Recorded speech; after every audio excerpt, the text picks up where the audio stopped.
خب با سلام، یارا دایتیشن هستم. دوباره اومدم با یه ویدیو دیگه. امروز میخوام راجع به موضوع PCO یا PCOS یا تنبلی تخمدان یا تخمدان پولیکیستیک صحبت کنم.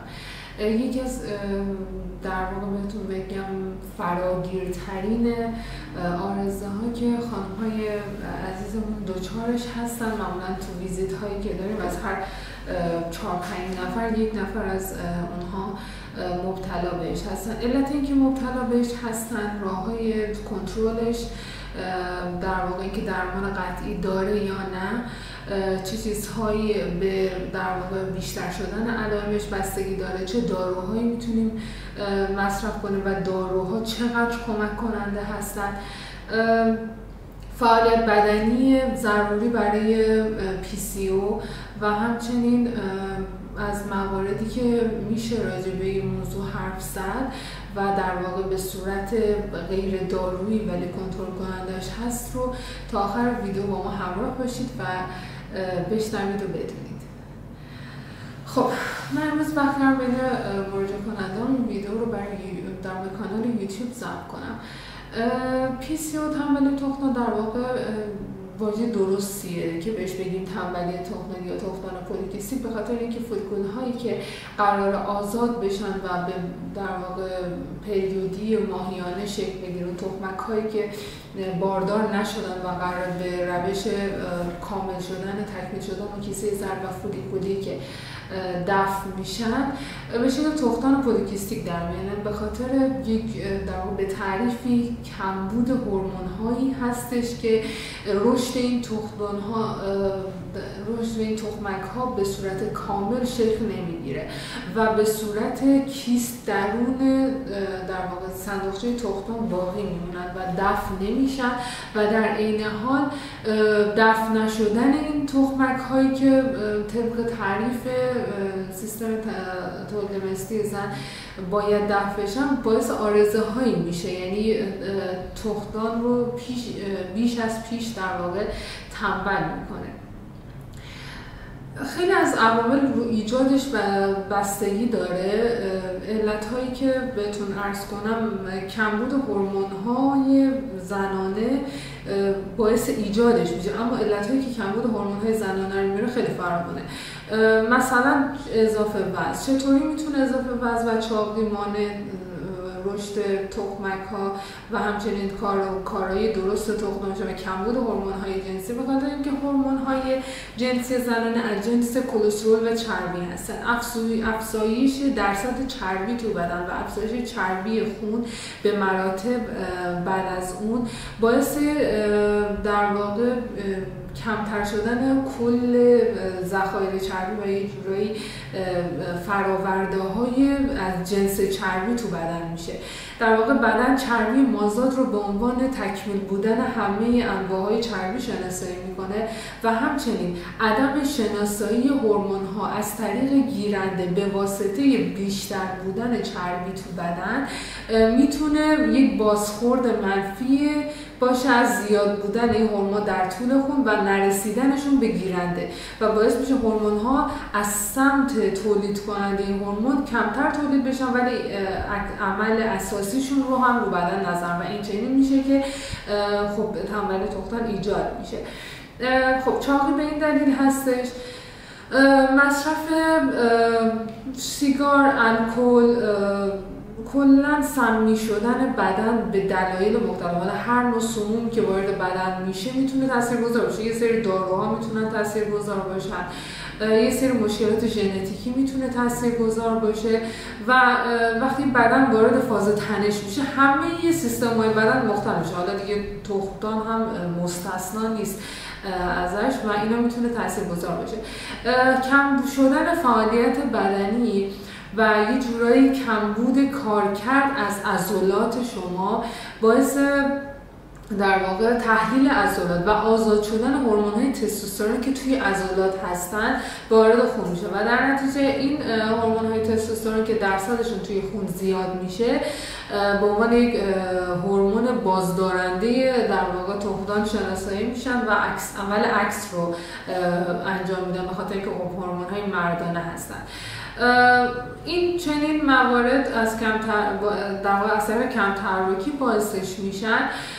مواد سمی رو من خدمتتون عرض کردم، حالا هر گونه از موادی که میتونه در واقع شامل بشه. و مسئله دیگه که به نظر من یکی از شایع‌ترین علتش هست بعد از اضافه وزن و چاقی توی جامعه ما، عدم تعادل در روابط جنسی. یعنی شما رابطه جنسی متعادل و منظمی در طول هفته و در طول ماه ندارید و در نتیجه تقدان‌ها، هورمون‌هایی که باید رو به مرور کم می‌کنند.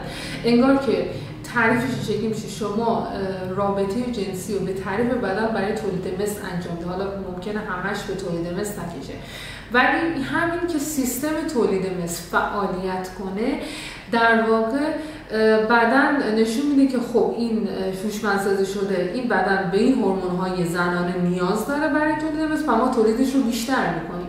اما با توجه به اینکه رابطه جنسی متعادل وجود نداره و ما تا سنی اصلا رابطه جنسی نداره، در حالی که بدن ما قابلیت جنسی داره. مثلا دختری که خیلی دیر ازدواج میکنه یا اصلا سن ازدواج الان که حداقل بالای 20 ساله و ما ممکنه از 12 سالگی شروع فعالیت غدد جنسی ما باشه. پس فاصله بین شروع فعالیت غدد جنسی و شروع رابطه جنسی خیلی طولانیه و این باعث میشه تنبل کنه دختران. و از همین دلیله که توی کشورهایی مثل کشورهای حالا این چنینی که رابطه جنسی فقط توی قالب ازدواج شناخته میشه، معمولا تنبلی تخم و PCO درصدش بالاتره. خب مسائل دیگه هم هست، حالا مسائل اضافه وزن که تو جامعه خیلی زیاده، کم تحرکی که هست، کمبود ویتامین دی که به واسطه پوشش تو این جامعه وجود داره میتونه در واقع عاملش باشه. البته من خیلی کاری به روند حل شدن این مسائل ندارم، من فقط جهت آگاهی میگم که بدن ما تعریفی داره و این تعریف وقتی تکمیل نشه طبق اون طبیعتی که وجود داره دچار مشکل میشه، طبیعی هم هست. و پس در نتیجه این عدم تعادل در رابطه جنسی، حتی ما اصلا خیلی بحث رو افراد مجرد هم نظر، ما خیلی از خانم‌های متعهد داریم که رابطه جنسی منظم ندارن، تو سن خوبی ازدواج کردن، شرایطش دارن، اما منظم و تعادل نیست رابطه جنسیشون. پس در نتیجه این رو هم ما باید لحاظ کنیم که رابطه جنسی منظم حتی اگر در شرایطش هم شما باشه، خیلی اوقات به این که منظم باشه خیلی دقت نمی‌کنیم. پس اینها میتونن تنبلی تخمدان و تخمدان پلیکیستیک رو ایجاد کنن. البته تخمدان پلیکیستیک درمان قطعی نداره، مگر اینکه شما مثلا همه این عوامل رو کاملا در واقع رفع و رجوع کنید و همه این مسائلی که باعثش میشن رو از بین ببرید و بعد نمیتونیم انتظارش داشتیم و در اکثر موارد هم چیز امکانش نیستش. ولی خیلی اوقات میشه کنترل کرد علائم تخمدان پلیکیستیک. از علائم تخمدان پلیکیستیک هم اول باید بگم و رهبه کنترلش رو.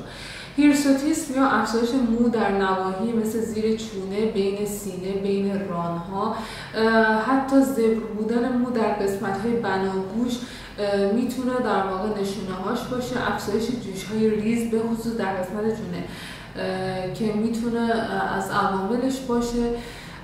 عرضم خدمتتون که از عوامل دیگه مثلا چاقی شکمی هم میتونه از علت تخمدان پلیکیستیک باشه، هم میتونه ایجاب کننده تخمدان پلیکیستیک باشه و همچنین توی درصد کمی با اینکه یکی از دلایل اصلی تخمدان پلیکیستیک شناخته میشه، اما درصد کمی واقعا عدم تنظیم چرخه قاعدگی رو دارن. یه موقعی چرخه قاعدگی به تناسبش خیلی منظم اتفاق میفته، ولی خب فرد مبتلا به تخمدان پلیکیستیک یک یا دو تا از این عوامل و همچنین تشخیص سونوگرافی در اثر سونوگرافی تخمدان پلیکیستیک میتونه تایید کنه این مسئله رو. تخمدان در وضعیتی به اون شکل پلیکیستیک تبدیل نشده، اما علائم تخمدان پلیکیستیک ما میدونیم نشون دهنده این که خب تنبلی تخمدان وجود داره اما شدت نیافته. پس در نتیجه این هم میتونه عاملش باشه. راهایی که بتونه کنترل کنه تخمدان پولیکیستیک رو، این که خب ما کاهش وزن داشته باشیم چون یکی از علتش اضافه وزن و چاقیه.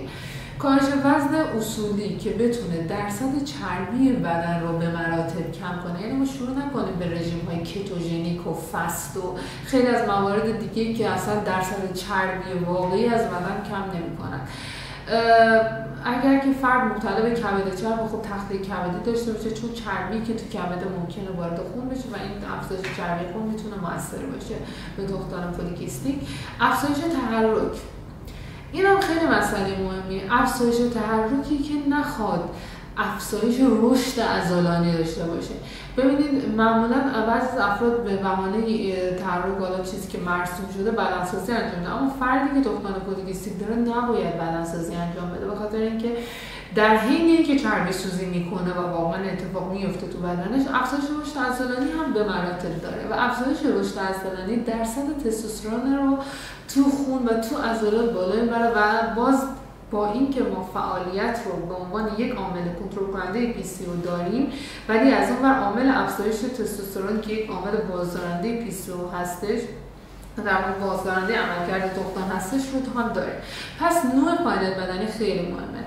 فعالیت بدنی باید طوری باشه که عضلات قدرت خودشون رو حفظ کنن، تحلیل نرن، ولی در این حال رشد هم نکنن. یعنی شما چربی سوزی داشته باشی، قدرت عضلانی رو زیاد کنی، حتی عضلات تا حدودی سنگین‌تر، قوی‌تر هم بشه، ولی رشد عضلانی به اون شکل نداشته باشی. فعالیت‌های هوازی خیلی کمک کننده هستن. فعالیت‌های مقاومتی بدون وزنه مثل TRX، مثل پیلاتس، مثل یوگا خیلی میتونن تو این زمینه کمک کنن به در واقع تنبلی تخمدان. از موارد دیگه‌ای که میتونه کنترل تنبلی تخمدان داشته باشه، غذاهای پرادویه و در واقع غذاهایی هستن که گرمای بدن رو زیاد میکنن، چه ادویه‌جات چه فلفل. علت این که گرمای بدن زیاد میشه، نیاز به اون هورمون‌های جنسی تو بدن زیاد میشه، ولی خب اون بدن به خاطر تنبلی تخمدانی که داره و چون اون هورمون جنسی که باید ترشح نمیشه، یه علائم پس از اون تشدید میشه، مثلا یه دفعه جوش‌های زیرپوستی و جوش‌های ریز روی صورت ایجاد میشه. و غذاهایی که سموم رو در بدن و رادیکال‌های آزاد بدن ذکر کنم، مثل غذاهای فس‌فودی، غذاهای فرآوری شده، غذاهای شور، پرنمک، غذاهایی که در واقع اثر بهداشتی کنترل شده نیستن و ممکن مواد سمی داشته باشن، میتونه تنبلی تخمدان رو بیشتر کنه. پس ما این غذاها رو اگه از رژیم غذاییمون حذف کنیم و غذاهای شیرین همچنین، غذاهای شیرین و شکرهای تصفیه شده میتونه فعالیت سمزدایی بدن رو بالا ببرن و در نتیجه بدن وارد فاز اضطراری بشه و این میتونه تاثیر همه ارگان‌ها رو از جمله تخمدان از بین ببره. این از مواردی که میتونه خیلی کمک کننده باشه. یه سری قرص‌ها هم به صورت کمکی برای کنترل علائم تنبلی تخمدان داده میشه، ولی هیچ کدوم از اون قرص‌ها عین قرص‌ها توی اون قرص‌ها و داروهای مثلا دیابتی یک عوامل کنترل کننده و هیچ کدوم از اونها تنبلی تخمدان رو درمان نمی‌کنن و هیچ کدوم از اونها رو شما نمیتونید تا آخر عمرتون استفاده کنید. شما مدت کوتاهی میتونید در کنار این فعالیت ورزشی و رژیم غذاییتون استفاده کنید که فقط بتونه کنترل علائم و سرعت ببخشه همین، و شما بعد از مدتی هم اون قرصا بی‌اثر میشه، هم که بعد مجبورید به خاطر عوارض جانبی که دارن اون قرصا رو حذف کنید.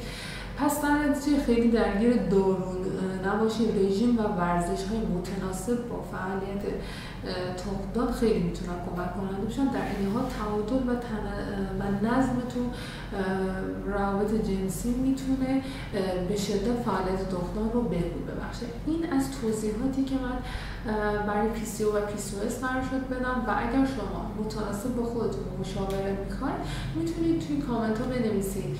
همچنین صفحه ما رو سابسکرایب کنید که ما بتونیم ویدیوهای طبق و نیازها و مشکلات شما و فرد عادی و همه کارشناسان تغذیه رو بیان کنیم.